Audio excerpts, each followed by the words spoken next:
Thanks everyone for joining this live session. This is Abortion and Faith, Can We Find Common Ground? Presented by Rochester Beacon. And with us is Smriti Jacob. Go ahead and begin when you're ready. Thank you, Karen. Welcome everyone to our discussion on abortion and faith with a focus on finding common ground. I'm Smriti Jacob, Managing Editor of the Rochester Beacon, with Paul Erickson, Executive Editor. Thank you all for being here. Last fall, the Rochester Beacon partnered with Good Conflict to examine whether individual beliefs and perceptions about contentious and polarizing topics can be expanded through video and written journalism and moderated discussions using the Good Conflict approach.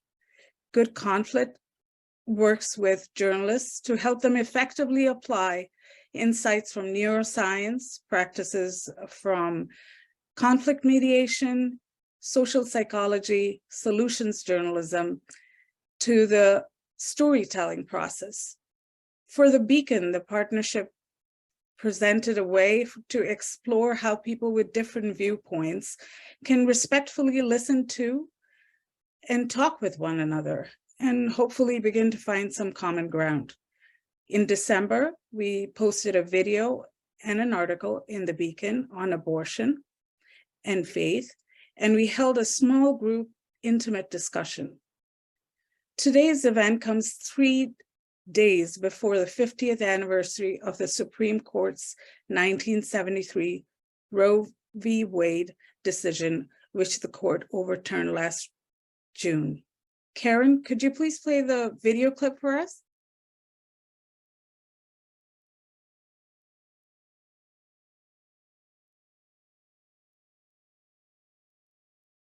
Karen, I'm not sure if you heard me. Could you please play the video clip on the screen? Yeah, stand by. Thank you.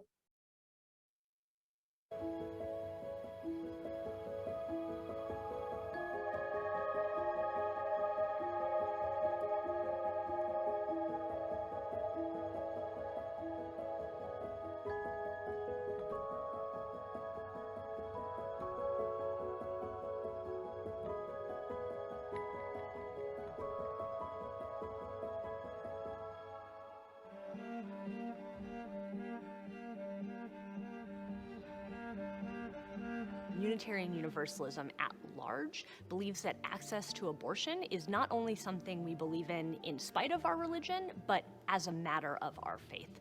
That bodily autonomy and access to health care and reproductive freedom and justice is a part of what it means to be a faithful person.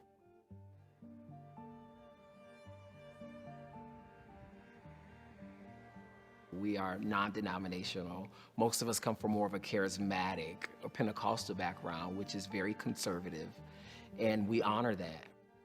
Life is valuable. It's very valuable, but also the beautiful gift that God has given us is that of free will.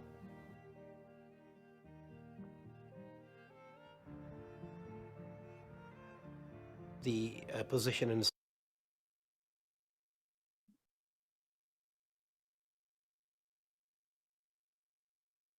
Islam is pretty much in the pro-life direction. If the mother's life is in danger, it becomes what you call a present life versus the would-be life. So anytime a mother's life is in danger, Islam totally accommodates that pregnancy can be terminated. If we look at the biblical texts and we look at the rabbinic texts that follow them, it is very clear that abortion is a permitted act. None of it says that it's something that is casual. None of it says it's something that shouldn't be taken seriously. But it is very clear from the book of Leviticus in the Hebrew Bible on through other texts that the termination of a pregnancy is something that is permitted.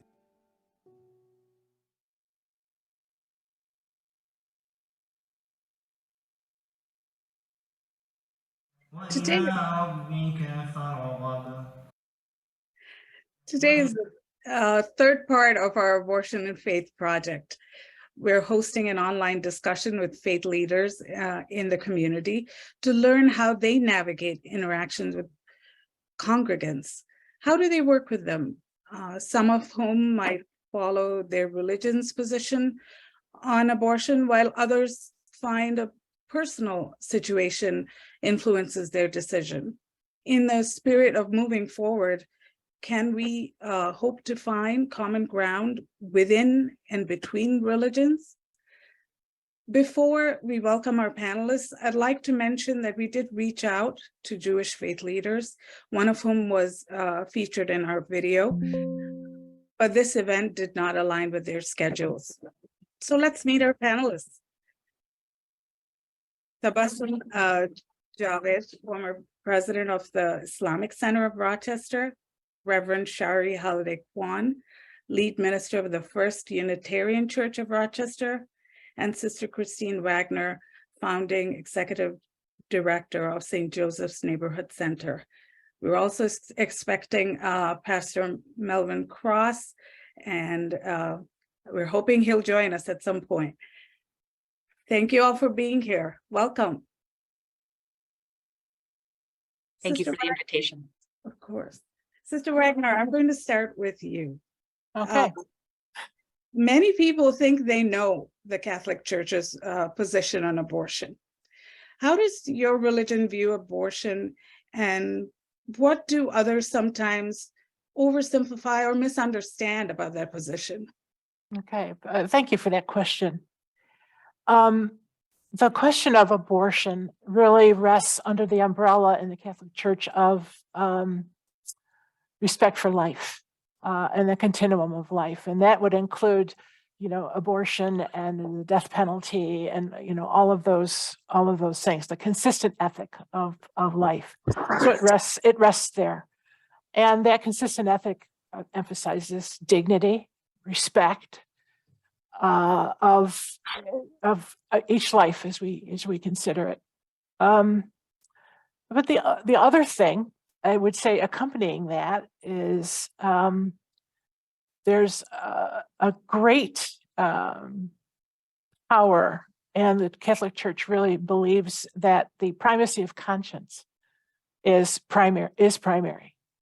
And that's just not, a black and white or easy decision around termination of a pregnancy or the death penalty or anything like that. Primacy of conscience is valid when there's the ability to actually discern all of the issues around a decision, and also comes from an informed knowledge about the teachings of the Church. And when those are present, then is the absolute decision primarily and individually of that individual person with whatever question of life that they're dealing with. There's a strong push from the United States Roman Catholic Church against abortion, and setting up rules and barriers about that, but also with an acknowledgement that it's a very serious condition or condition to be in or question to be in.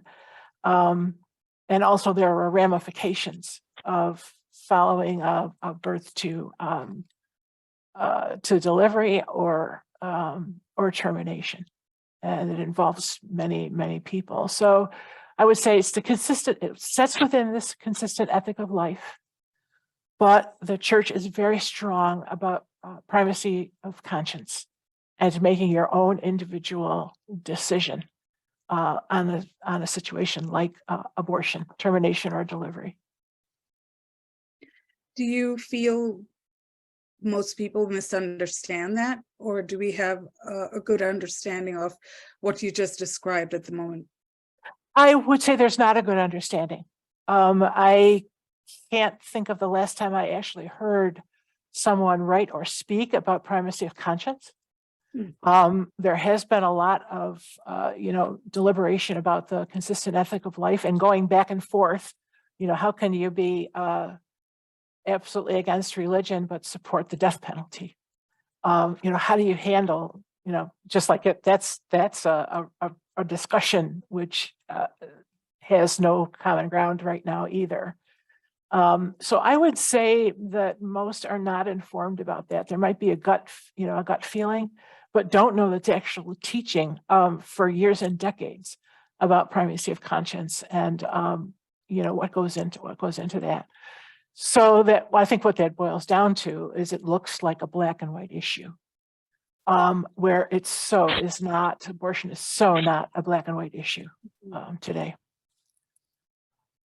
And just what you said, that it's there's so much nuance there, and there's so many ways to understand and look at abortion. Tabassam, I'm going to come to you. As you speak with the faithful, how do you handle conversations that might come up on abortion? You're on mute, Tabassam.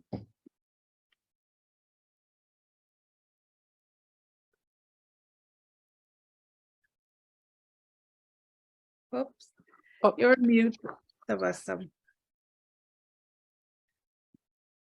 Okay, are we good now? Yes, we're just going to have to make you say all the insightful things all over again. No problem.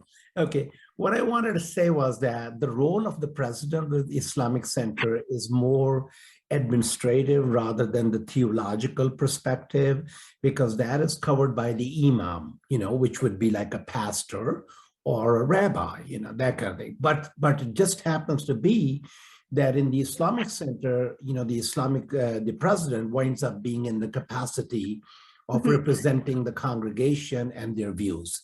And this is how I came to it, even in terms of like how I was approached and how I initiated that. But okay, to answer the question, yes, there is a wide range of opinion on that, purely from the Quran perspective. From the theological perspective, from the Quran, the bottom line is that there's verse clearly saying that if you have saved one life, you have saved all of humanity. That would be the exact translation from Arabic.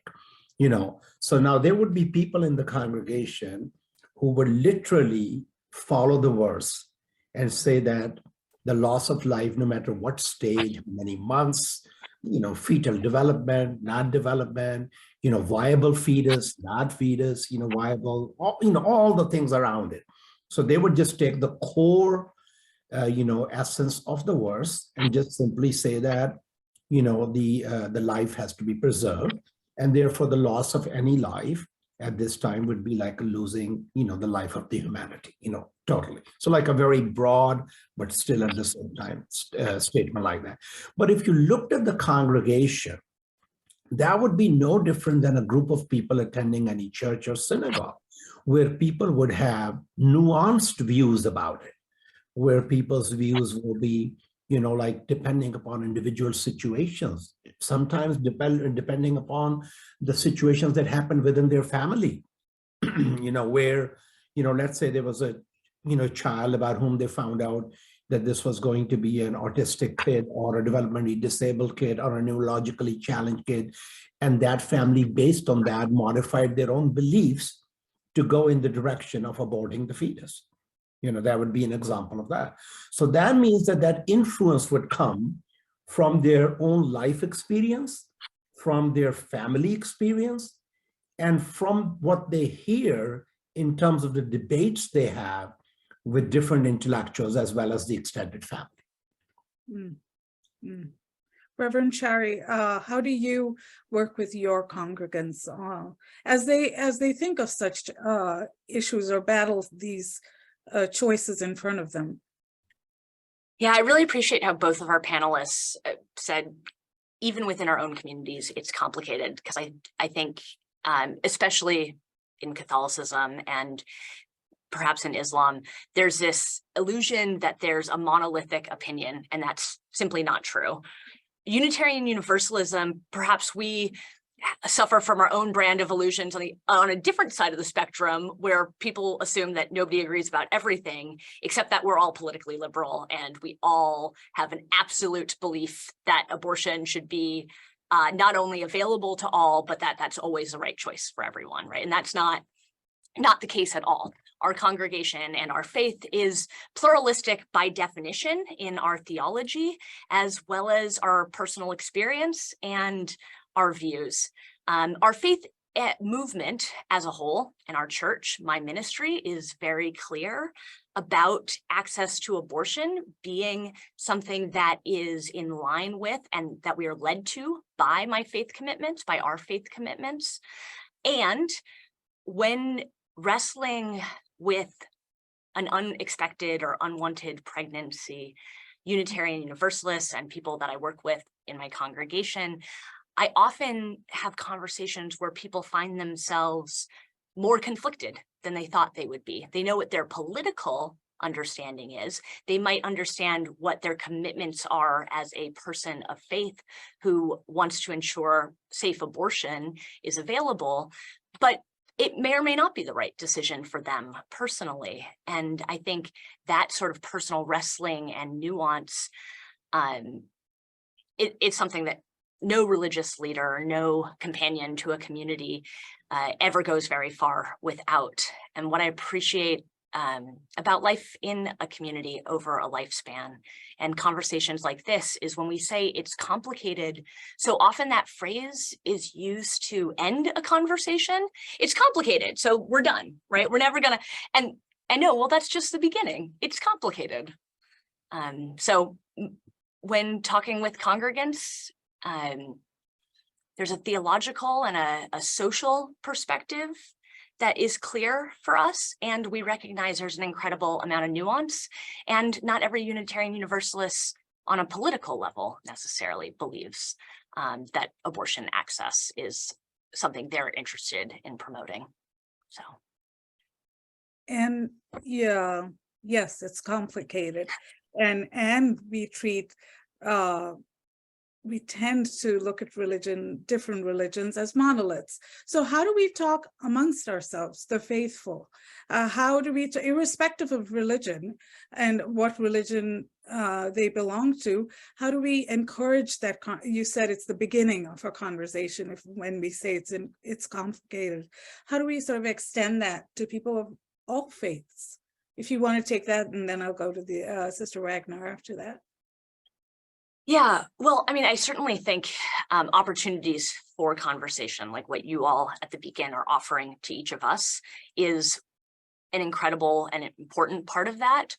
But I think what I've heard from the other religious leaders just now, and I suspect this of many of my colleagues, quite frankly, but I know it's not universal, is an acknowledgement and understanding of the complications and nuance within our own communities, right?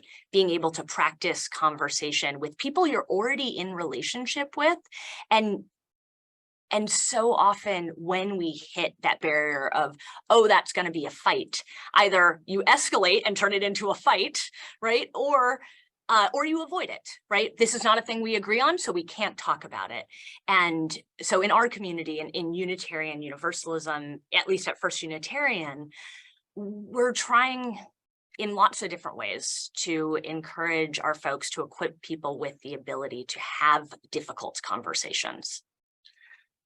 So start in the inside, and then it better equips us to do it at our, holiday dinner tables, as well as people we're not yet in relationship with.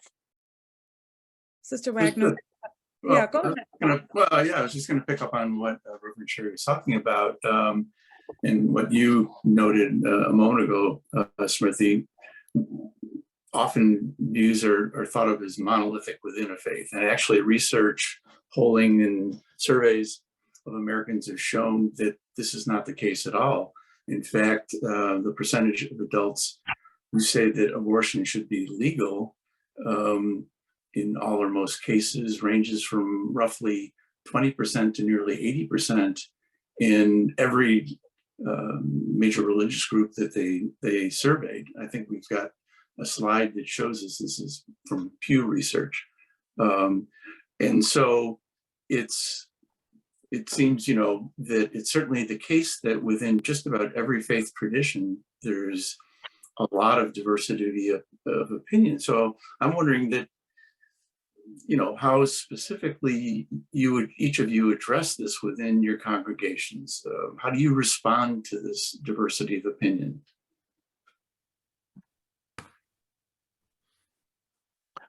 I'll attempt that, and also the previous question. It strikes me that in order to come to a conversation where you're trying to discover common ground, that it really works when someone actually has a life stance as a listener. And so you don't enter a conversation, with fists up and assuming what the other person is going to say. But I think an ability, and you have to practice this, a sincere request to understand what someone else is talking about. And this is within our religious congregations. For me, it would be within the Sisters of St. Joseph and all of the many communities that we belong to. And listening, as you all know, is an art. And listening and then be able to talk back or repeat what the other person said, and trusting that they can do the same for you.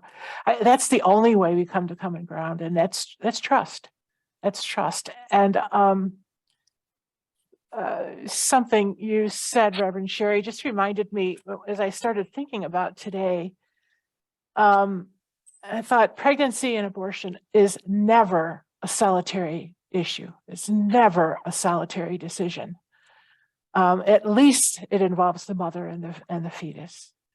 But then you go and you look at the network of people involved and concerned about the pregnancy: the father, the families, the friends, the medical network, the faith community. And then beyond that, you go to look at the external forces which are striving to influence the decisions about pregnancy. That's government, both state and federal, the church teachings of any faith, as we're talking about today, the healthcare network, availability of healthcare, social determinants of health, housing, food, transportation, childcare, safety, healthcare, employment.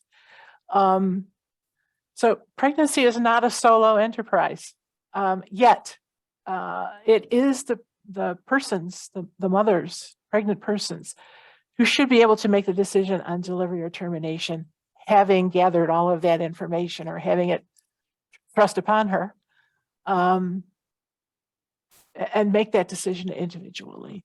So I think, to get a discussion going is all of those nuances, all of those internal and external pressures have to be acknowledged. And that's what the conversation would be, I think, with people who have differing views, is let's unpack that and see what goes into this really solitary decision.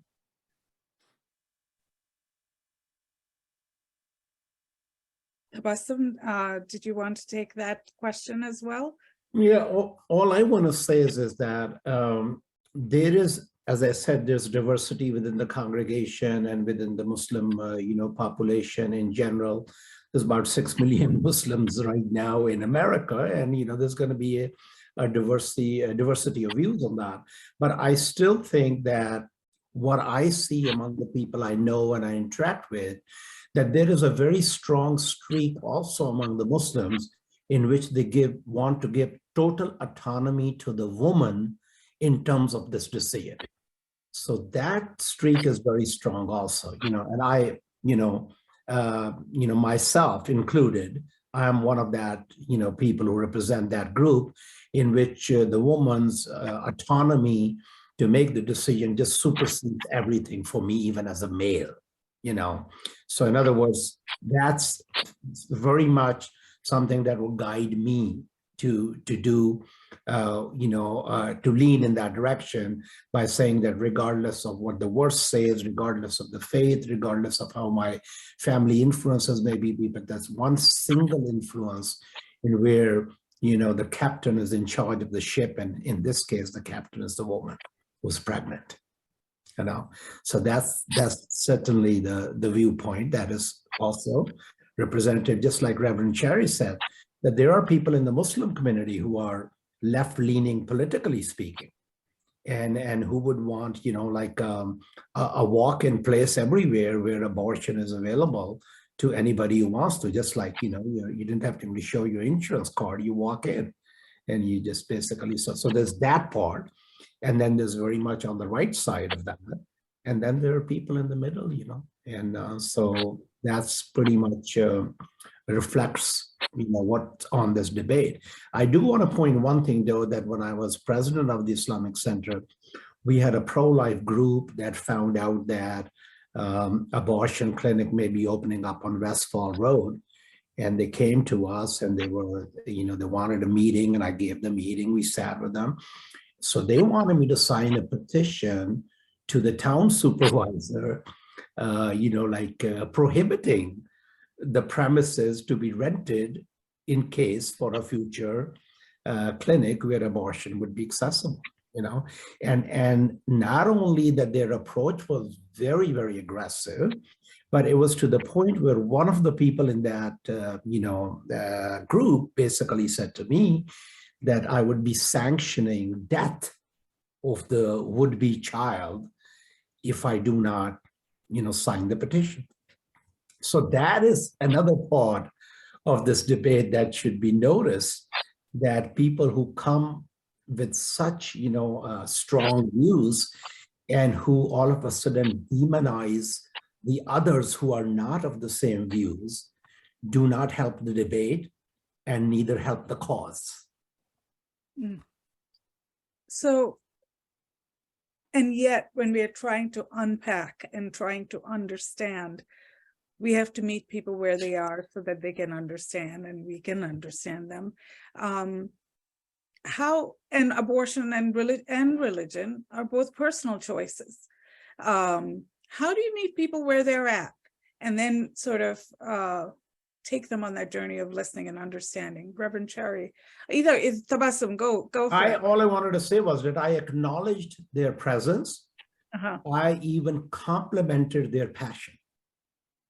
Right in that meeting, I complimented their passion also. And yet I told them that we are a very diverse population, and for anyone to assume that our views be in line all the time with everyone would be, if not unrealistic, but delusional. And that's where we, parted, obviously with a lot of pleasantries and everything like that. And I told them that regretfully, I cannot go that far, but at the same time, I acknowledged their passion. I'd like to address that question from two perspectives. One is that I just retired from directing a healthcare facility for 30 years.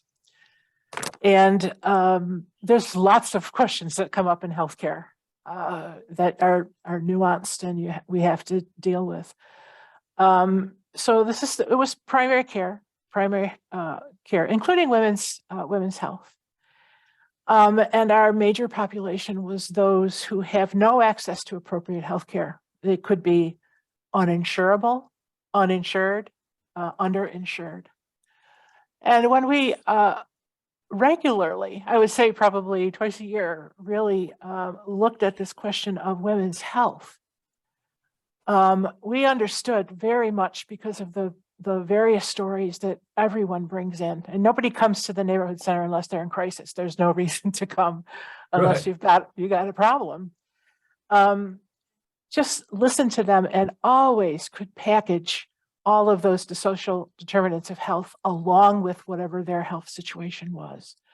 And so our care for them, or approach to those women, was that they had the provider of their choice, and whatever happened in the exam room stayed in the exam room.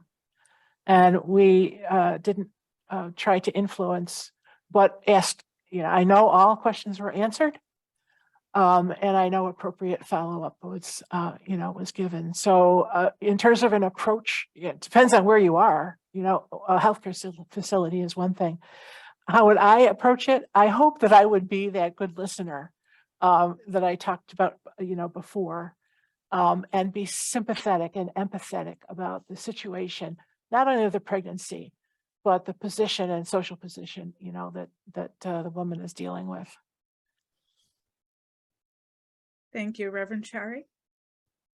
Yeah, I think the question of, how do you meet people where they are is, it demands then the follow-up of, well, which people, right? I mean, we can talk about general strategies around listening, and I think that's and creating bridges.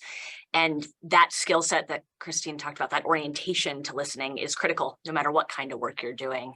But is it people who are opposing a Planned Parenthood in Tabassam's office, or is it women seeking healthcare that Christine has encountered? Is it the 80% of Americans who support access to abortion that Paul mentioned earlier across all religious perspectives? I bring that up because I think in contentious conversations, right, there is no conversation to be had except for the conversation right in front of you with the person that you're having. And in this conversation where we've placed the center in terms of sort of broad social and political understanding is not really meeting people where they are. It doesn't resonate with a collection of course it resonates with some people's life experience, but as Christine said earlier, because pregnancy and really anything that happens in our lives connects us to these massive networks of people, nearly everyone knows someone, loves someone who's had an abortion. And so when we're talking about abortion, for me, that feels like the place to start. That's when we talk about meeting people where they are. It's the captain of the ship that Tabassam mentioned. For me, that's where this conversation starts. Do you help people to listen to each other when you're working? What's that process like? Yeah. Yeah, go ahead. Right. Yeah. So, I mean, as I said, there's incredible pluralism and range within my congregation, but we lean progressive in our theology, liberal in our theology, and progressive in our politics as a whole. And so the conversation I have most frequently is, I am so angry. I cannot possibly understand people whose opinions are different than me. And I think they're, and insert any number of sort of dehumanizing senses of, I just can't possibly understand that. And so I think one of the questions that was asked to those of us who were interviewed in this sort of good conflict process was, what do you feel like they don't understand about you, and what would you like to understand about them? And that's a question that I return to again and again around, okay, you don't want, like, for whatever reason, you can't understand this thing, but what would you like to understand about them? How can you ground yourself in human relationship where there's a possibility of a bridge in this conversation because there's a possibility of a bridge between two people, right?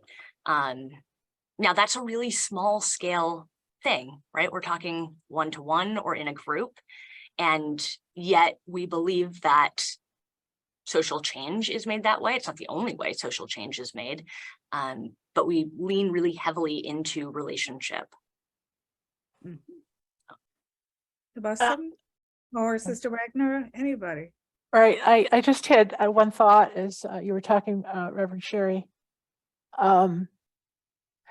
It is, I think, to be countered all the time when a woman is demonized for being maybe considering abortion or considering what the nature of this pregnancy is going to be.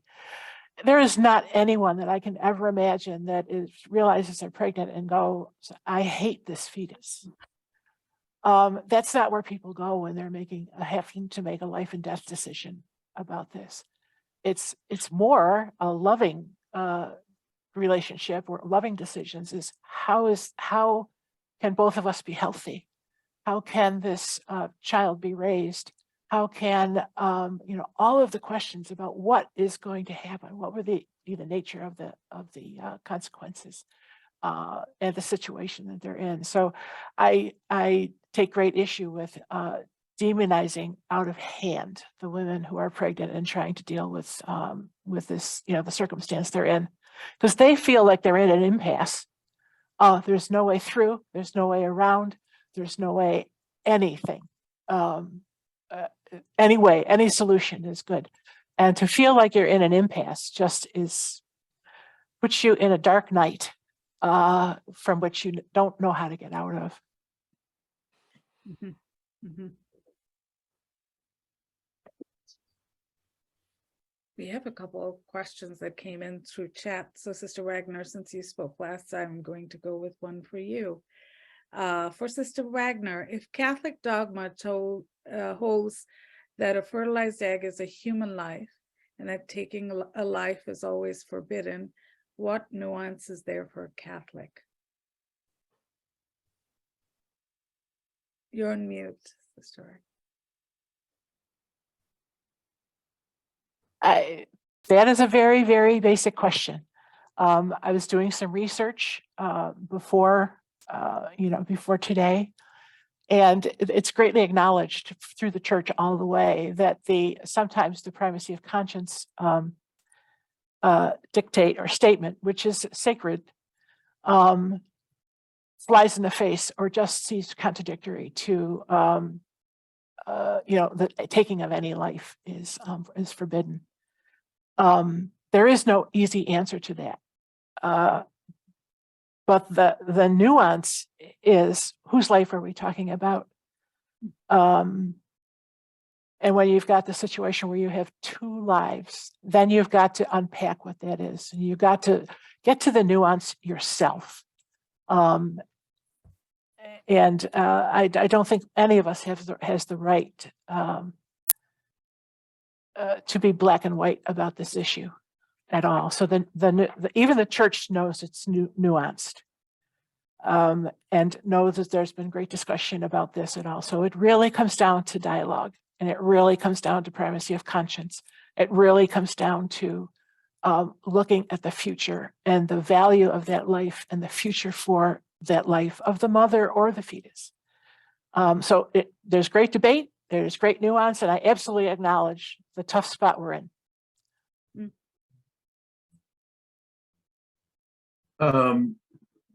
When we did the first part of this project, which Smriti referred to, the video and story that we did when we posted the video, we had some reaction to that. And same thing when we announced this event.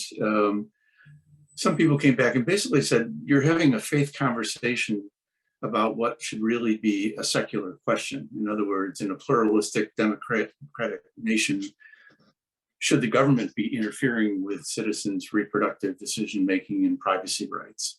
How would each of you respond to people who say this really isn't, in terms of the law, shouldn't be a matter of faith? It should be, as they say, a secular question, a legal question. Well, we have emergency rooms available for many people who are not fully insured and yet they have need for medical service. And if the government facilitates the availability of abortion, which would include all other types of care for the pregnant mother, well care and everything like that, then I would say that, you can look at it that way too. It doesn't have to be a purely secular and only a purely religious thing. I'm looking at it more like in terms of access to the healthcare facility in which a woman comes for multitude reasons. And one of those also happens to be where she's at a crossroad and may need some help and assistance along with medical advice to kind of go through this very difficult time and be able to access the services. So I'm looking at it that way, in terms of a hospital setting and a person who's underinsured or in difficult circumstances, but need medical care.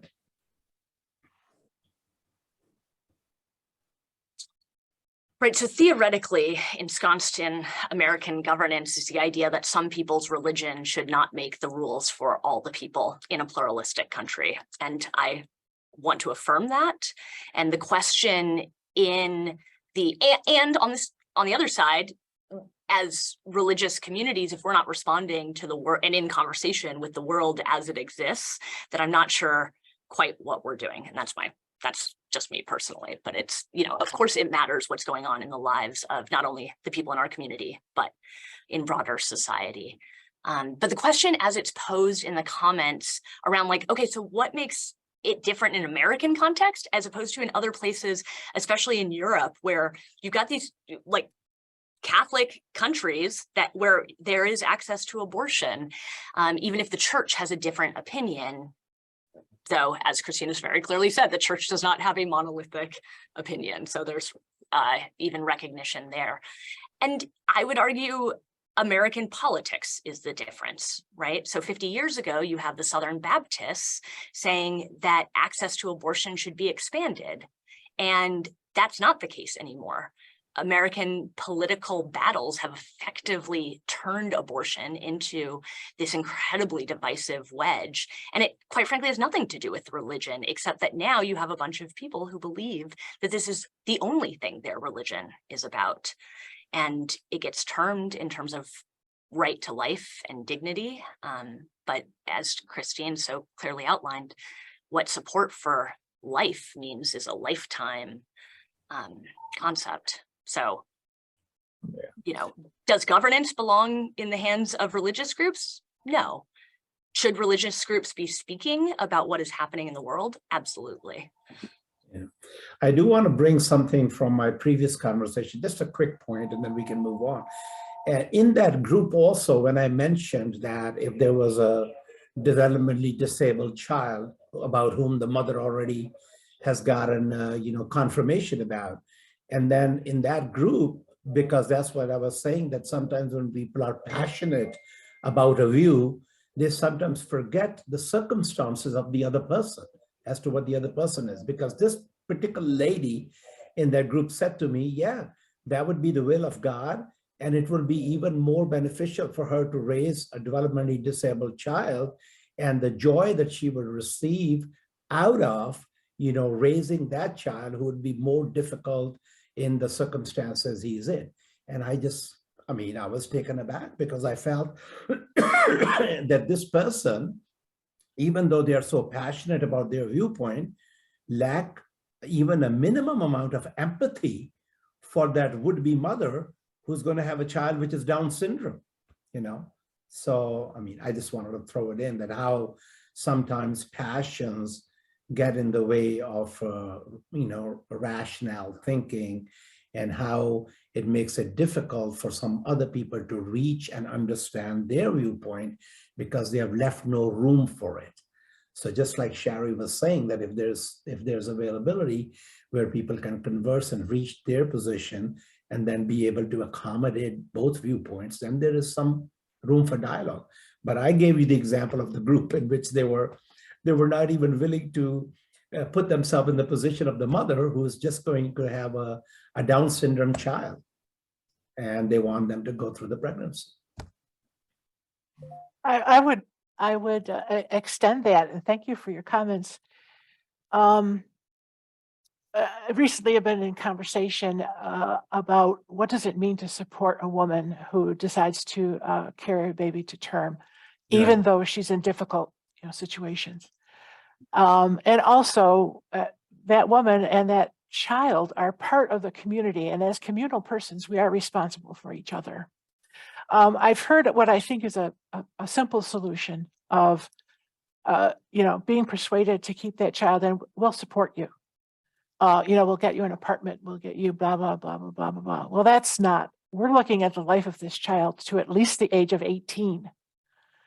And what assistance, who will step up in this community to actually look at the longevity of this child? It's not just delivery, it's to adulthood. Right.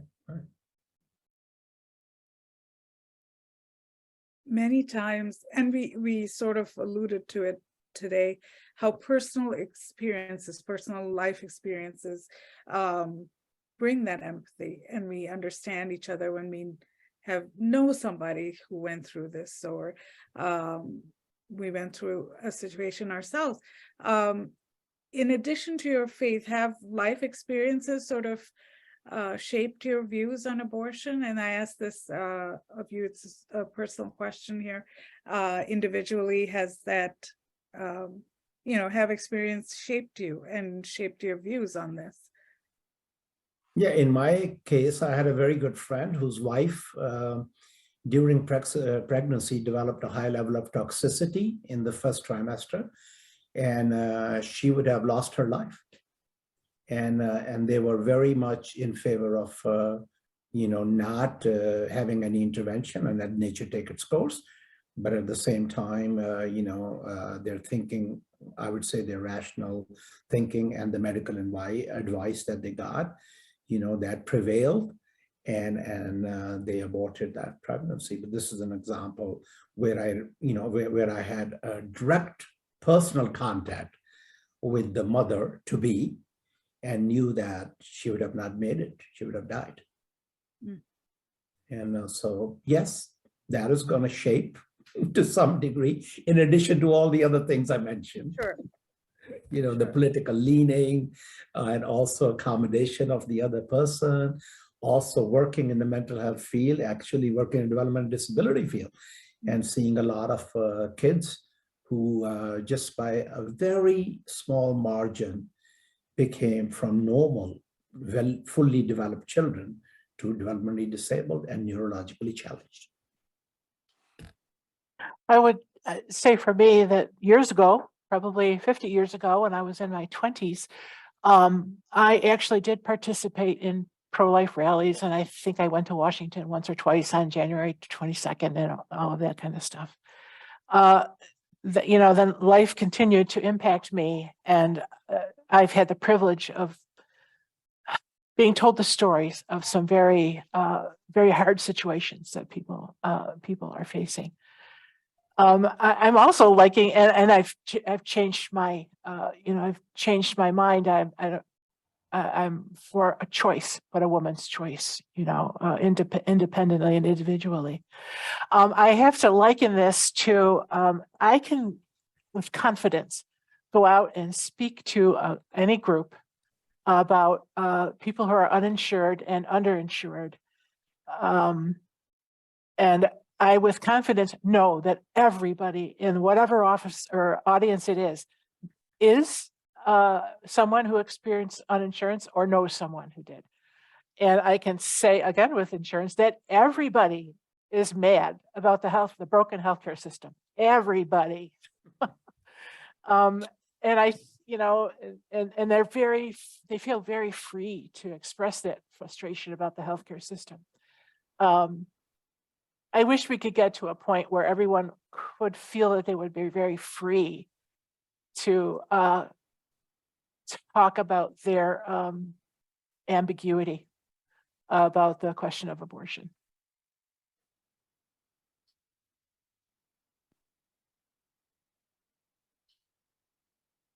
Yeah, so until recently, I have always lived in a country where Roe v. Wade was settled law. And so my experience accompanying friends or congregants through a process of pregnancy and discernment and occasionally abortion has always been legal. And yet I'm just pulling in a question that I saw in the chat around, here in New York, we're talking about generally available abortion, and yet that's not true in states like Texas or our neighbors in Ohio. And so drawing from my personal experience, I of course don't have the experience yet of working in a context where abortion is illegal, but I have had the experience of being with someone making a difficult choice in the context of abortion, not being permitted by her partner and not supported by her community and not economically or financially available to her. And again, that's not the same thing as political and criminal repercussions for providers. That is a different thing. But in terms of barriers to access, the ways in which our society seems to have made something not easy all the more difficult with demonizing and barrier after barrier. For me in New York, when I think about what this political secular conversation means for me as a religious person, I think a lot about what it will mean to be in a place where people may be trying to travel, people who are scared, they're alone, they had to borrow money to get here, they don't have a place to stay. And it is very personal. In states like Texas, what does this conversation mean? It means, again, meeting people where they are means the conversation starts with people who are most directly impacted. So Add Mississippi to it. yeah, I mean, it's a growing number of states, but yeah. I'd like to maybe return to the question that we actually posed in the title of this event, which is, can we find common ground? In particular, in the wake of last year's Supreme Court decision, which seemed to make a polarizing issue even more polarizing. Yeah. How optimistic are you that within and between religious faiths, we can find some common ground on this issue and move forward instead of being stuck as we have for so long?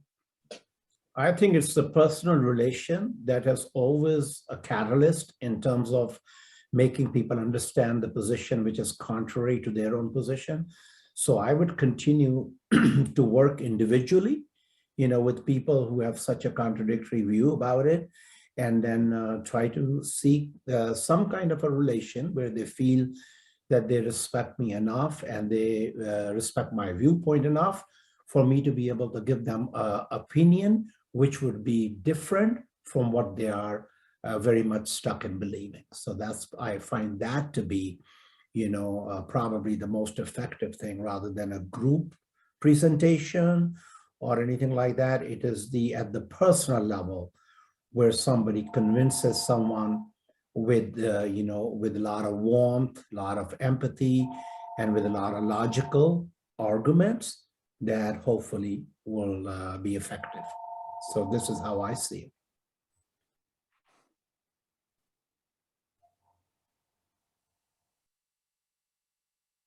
I think practiced and collective investment in conversation rather than alignment with the clearest political message. I mean, right, this increasingly polarized issue isn't something that changed last summer, right? It's been a decades-long progression.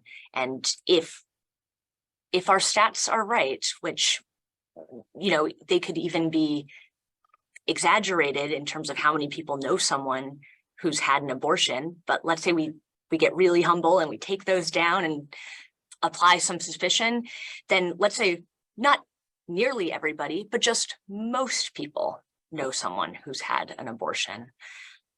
If we leaned into conversations like that, abortion storytelling is an incredibly powerful practice, I think, because it encourages listening and conversation. So I am hopeful. We know there are conversations where it's possible, but we also societally are seeing just increasing engagement or encouragement to engage in increasingly superficial ways. So I agree with Tabassam. It's the most influential thing is relationships, and being able to confidently tell your story or what your situation is. It's those nurturing relationships are the most important. I don't know that we can come to a communal decision about that. I think it takes a long time, and it takes a lot of building of those relationships on a one-to-one basis to get to a change of culture, which is extremely difficult to do. I did see a question in the chat about nuance about death penalty, and I would say there's really not much nuance in the consistent ethic of life about death penalty. in the case of abortion, it's an individual's decision with a lot of, discernment going into it. The death penalty is a position of the state. It's been created by the state, not by faith communities. And so I think that's a huge difference between what we're talking about and the death penalty. Right, we Pastor see really. Melvin. Yeah, sorry, go ahead, Shari. Oh, I would imagine a lot of what we've shared here today and our views would be really different if what we were talking about were mandated abortions, right? That's not what we're talking about ever. So. Pastor Melvin, we're at the close of our event, but I would, if you would like to answer maybe a couple questions. Do we have? I have 1 o'clock on my calendar. So I'm going to ask you 2 quick questions because you're here and we want to hear from you. So we've been talking about, abortion and faith and how we can find common ground, and everyone on the, all our panelists have talked about the possibility of that and how it begins with listening. How do you navigate these conversations with your congregation? Does it come up, and what role do you see yourself playing? Yes, so this is definitely a conversation that happens within my congregation. Not to say that, well, there are specific demographics that probably encounter this opportunity to have to make this decision more than others. And pastoring in an urban context with a lot of millennials and younger people that are trying to figure life out, we have these conversations often. And knowing that people's situations are not all the same. Of course, we have our moral standard, we have our ethical standard. At the same time, we have to realize that it's our responsibility to hear their experience and to lean into that experience and to let them know that they have options. And the way they make those options it's not very linear in the way we make these decisions, right? It's not just a one size fits all, right? People consider their faith, people have to consider their experience, and they have to kind of come to a place where they can make a decision that's beneficial and healthy for them. And it's our responsibility to just help walk them through that, walk with them as they make those decisions, not forcing them in one direction or another. And I think that humanizes people instead of just putting them into a system and saying, this is the systematic way in how things are done. Your experience, your story matters, and you have to make decisions based on that. And so hearing their story, understanding that it's not a one size fits all, and people have to make decisions that are beneficial for their life. Do you think, just one last one, we're almost at time, but I'm going to ask one more question to you, Pastor Melvin. How do we find common ground within and between religions? How do you see that? Understanding that we're all in the, I don't want to say business, but we're all in the people business. Humanity needs to be served, and we're all servants of humanity. We are all serving humanity, pointing them to what we believe is a higher power and walking them along that journey of connectivity. I believe in Jesus. I believe he is the Son of God. That's my faith. That's my belief system. So people usually come to me that have similar belief systems. So I walk them along that journey. That might not be everybody's position.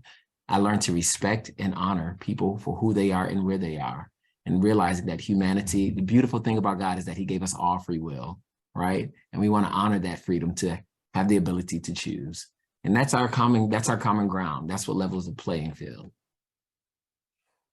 What a beautiful place to stop. Thank you all for being here, for talking with us, sharing your thoughts. We could talk so much more, couldn't we, on this subject. Thank you to everybody who's listening. We so appreciate you, and please sign up for the Rochester Beacon Weekly if you can, and look for a recording of this video on our website, rochesterbeacon.com, tomorrow. Again, thank you, and I'm going to turn it over to Karen Hyder, who produced this event. Thank you, Karen. Smriti, thank you very much. Thank you. Thank you. Tabassum. Thank you. Yes, this session has been recorded, and the recording will be posted along with a story on the rochesterbeacon.com. Please join more than 3,800 weekly reviews subscribers and catch up on the week's news at rochesterbeacon.com/sign up. Thanks, everyone. We'll see you next time.